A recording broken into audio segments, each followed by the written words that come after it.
From the East Brunswick Jewish Center, I'm Rabbi Jeff Pivo. This week's Torah portion, Parshat Naso, is the source for Birkat Kohanim, the priestly benediction. It is mentioned here in the Torah as the words that the very first priests used to bless the Israelite people, making it one of the oldest continuously used benedictions in Judaism. We know it was used later in the temple period on a daily basis, and it's been invoked in life cycle events such as weddings and baby namings and b'nai mitzvah for centuries.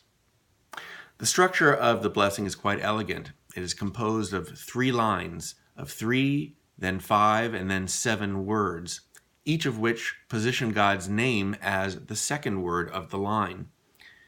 In literal translation, it reads, "May the Lord bless you and protect you. May the Lord's face shine upon you and be gracious to you.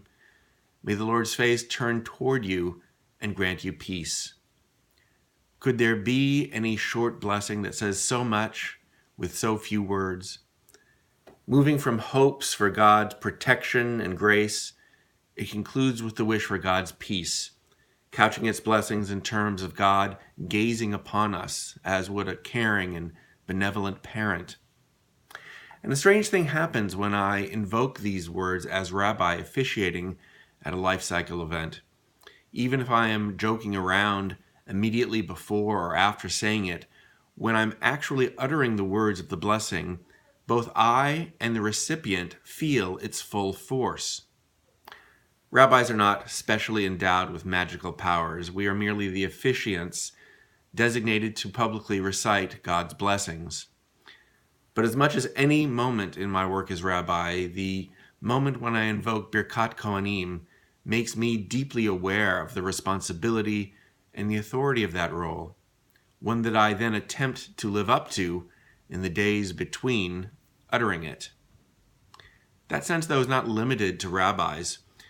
Every person must feel that we are the channels through which goodness and blessings flow from God into the lives of others. And thus, we will live out the destiny of the Jewish people as a nation of priests, a nation of Kohanim. From the East Brunswick Jewish Center, a Shabbat Shalom.